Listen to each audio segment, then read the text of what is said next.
Hi friends, welcome to our channel. Friends, ఇప్పుడులో AP రాష్ట్ర వ్యాప్తంగా ఉన్నటువంటి పెన్షన్దారులకి అదిరిపోయే శుభార్త అయితే వచ్చిందండి. సో వీరందరికీ కూడా జూలై 1న ఇచ్చేటువంటి పెన్షన్ అయితే 6,000, 7,000 పెన్షన్ అయితే పంపిణీ అయితే చేస్తున్నారండి. ఇక మిగిలిన వారు ఎవరైతే ఉన్నారో వారికి అయితే 15,000 పెన్షన్ అయితే పంపిణీ చేస్తున్నారు. సో దీనికి సంబంధించి ప్రభుత్వం నుంచి కీలక అప్డేట్ అయితే వచ్చిందండి.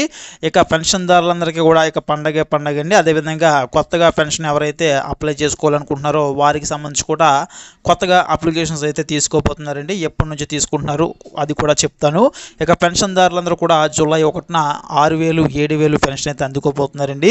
ఏప్రిల్ నెల ఏరియల్స్తో సహా ప్రజెంట్ నెల తీసుకుంటే పెన్షన్ అయితే జూలై 1 తారీఖున అయితే తీసుకుంటారండి. వీరందరూ కూడా ఈ యొక్క పెన్షన్ 6,000, 7,000 అయితే అందుకోబోతున్నారు. సో దీనికి సంబంధించి ప్రభుత్వం మనకి కీలక ప్రకటన అయితే చేసిందండి. సో అయితే మనకి ప్రభుత్వం ప్రజెంట్ అయితే అమౌంట్ కోసం అయితే సెట్ చేస్తుందండి. సో ఏపీలో మనకి ఎన్నికల్లో ఎన్డీఏ ఇచ్చిన హామీ మేరకు పెన్షన్ల పెంపుపై అధికారులు కసరత్తు చేస్తున్నారు. ప్రస్తుతం 65.30 లక్షల మంది లబ్ధిదారులకు నెలకే 1,939 కోట్లు ఖర్చు అవుతుంది.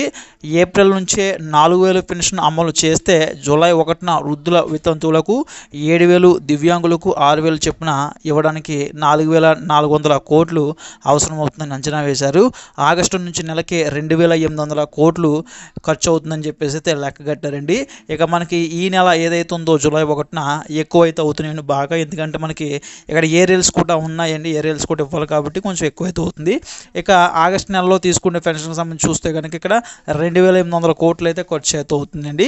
ఇక 65.30 లక్షల మంది పెన్షన్దారులు అయితే ఉన్నారండి ఇప్పటిదాకా. ఇక వచ్చే నెల నుంచి కూడా కొత్త పెన్షన్లో మనకి అప్లై చేసుకుంటారండి చాలామంది. ఎందుకంటే ఏజ్ అనేది తగ్గించారు, 50 ఏళ్ళకి తీసుకొచ్చారు, ముఖ్యంగా ఎస్సీ, ఎస్టీ, బీసీ మైనారిటీలకి. కాబట్టి ఇంకా చాలామంది పెన్షన్ అయితే అప్లై అయితే చేసుకుంటారు. వారు కూడా పెన్షన్ అయితే వస్తుందండి. కాబట్టి పెన్షన్దారులు కూడా పెరిగే అవకాశం అయితే ఉంటుందండి. ఇక్కడ మనకి ఇప్పుడైతే ప్రజెంట్ 65.30 లక్షల మంది అయితే ఉన్నారు. కాబట్టి వీరందరికీ కూడా పెరిగిన పెన్షన్ అయితే రాబోతుందండి. 4,000, 6,000, 15,000 పెన్షన్ అయితే ఇవ్వబోతున్నారు. సో పెన్షన్దారులకి శుభవార్తనే చెప్పాలి. సో ఇది ఫ్రెండ్స్, వీడియోలో ఇలాంటి అప్డేట్స్ కోసం మన ఛానల్ సబ్స్క్రైబ్ చేయండి, వీడియో లైక్ చేయండి.